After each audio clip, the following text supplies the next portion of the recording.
Caught my wife cheating, and she makes it sound like it's my fault. I've been married for 10 years. We have 4 kids and have built a life together. A few years ago, I got sick and ended up disabled in a wheelchair. Most of my bodily functions still work, just not my legs anymore. We have a 3-bedroom, utilities paid home which my disability payments cover. So my wife's income is pretty much gas, groceries, and extra stuff. Up till recently, we got along like most married couples. We bicker back and forth but never really fight. And I always conceded way before anything ever became serious. Recently though, I noticed small changes in her behavior, namely her reaction to me having her phone in my hands. Today, I found out why. I've priced myself on never being a demanding or suspicious husband, and allowing her freedom to do pretty much whatever she wants. But we have boundaries, like being unfaithful is clearly one of them. Anyhow, today she fell asleep next to me and her phone was within my reach. After a few minutes of trying to talk myself out of it, I picked it up, unlocked it, and started snooping. I found at least 4 guys she's been messaging inappropriate messages and NSFW pictures to, and one she has obviously seen in person at least once. I woke her up and confronted her about it. At first she tried to lie, telling me she didn't know what I was talking about until she realized I actually had her phone in my hand.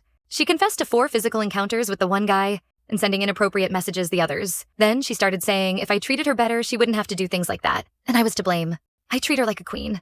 Any extra money and time I have, I spend with her. We do date nights, sometimes multiple times a week. I buy her gifts with any extra money I have. I listen to every story she tells me without commenting on them. I just don't know what I'm doing wrong.